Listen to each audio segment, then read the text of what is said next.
Well, what a dramatic day politically. We've had three by-elections, three very, very different results as well. And joining me to talk about this is Isabel Oakeshott, who is TalkTV's international editor. Isabel, an absolute pleasure to talk to you this afternoon. How are you?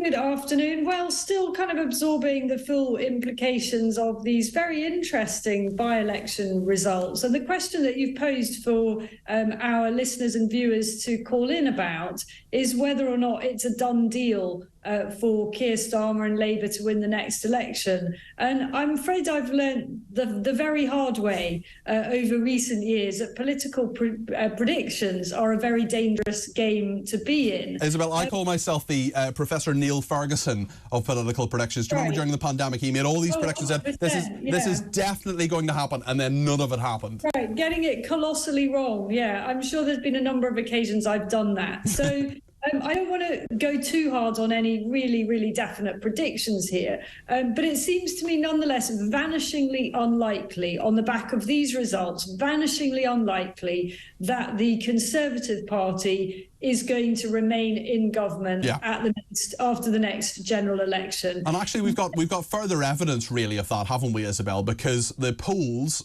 which have been consistently for Labour in the last 6 months or so, over that, put them at the moment anyway an average of about 18 percentage points ahead. But if you take all of the three results over the last 24 hours into account, they're 21 points ahead. So the polls are not even as far forward as these by-elections are. Obviously, we need to be careful in terms of what we extrapolate from it. But Isabel, maybe you just take the three parties, the three victorious parties in turn, and tell me what you think, what the implications are for the Conservatives, Labour and the Liberal Democrats.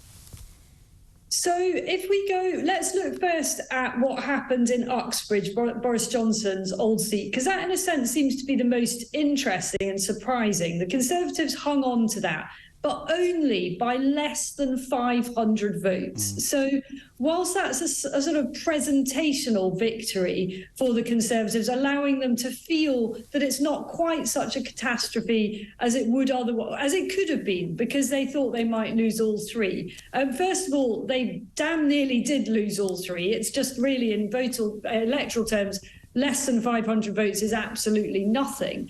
And secondly, the question is, how many seats are there like that one, like Uxbridge, where the Mayor of London's policy, the Labour Mayor of London's policy, the ULEZ charge, might play a pivotal role? So could that be replicated in lots and lots of other seats, and the Tories then go on to somehow scrape a victory in many more seats than expected? The answer to that is no. There really are only a handful of seats which are held by the Tories at the moment in which ULEZ is a pivotal issue, because it only affects certain outskirts of London at the moment.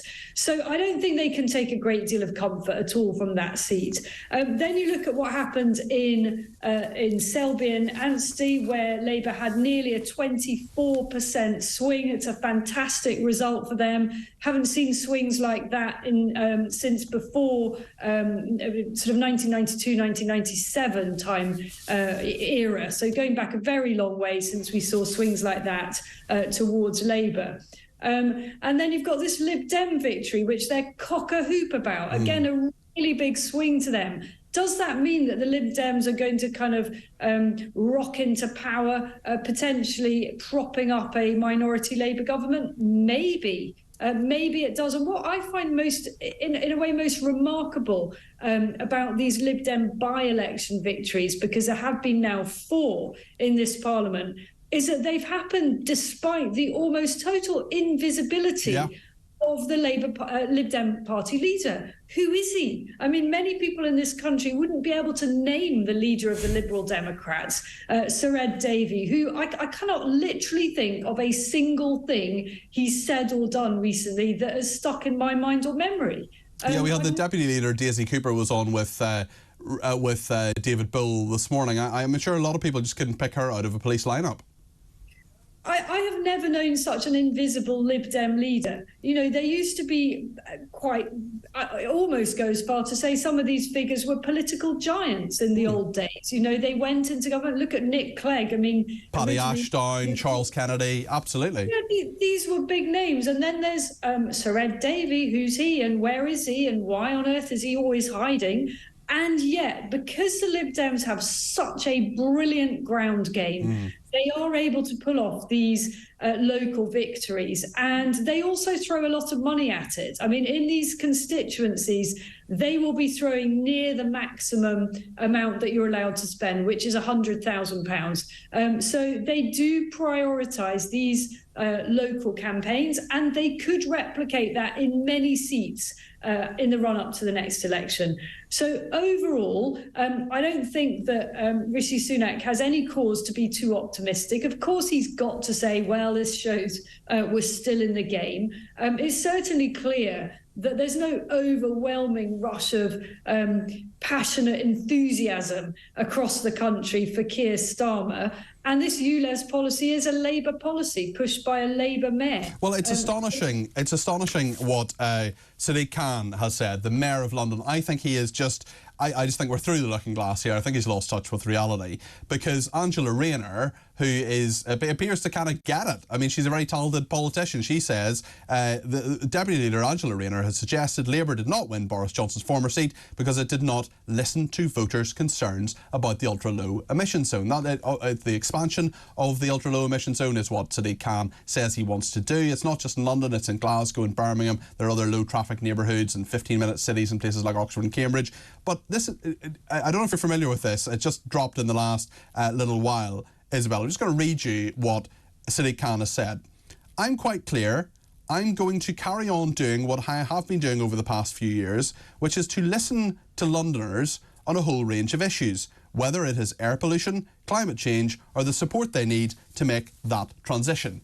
So Sadiq Khan thinks he's supporting people by charging them £12.50 every time they leave their driveway. I mean, this is an absolute nonsense. And if Sadiq Khan was really so desperate to safeguard Londoners' public health, then he would be looking at the air quality in the underground, absolutely, which is used by so many people every single day and is thick with horrible particles in so much more of a dangerous way than the open air above ground. So this is an ideological, climate change agenda-driven, net zero-driven policy. And what we've seen in Uxbridge is voters pushing back. And I think neither of the main parties, neither the Conservatives nor the Labour Party, should be under any illusion that voters are beginning to realise that the hurtling rush to net zero is hitting them very hard in their pocket. They are more and more conscious that the climate change agenda comes with a heavy price tag. And whilst we all want to protect and save the planet and protect habitats,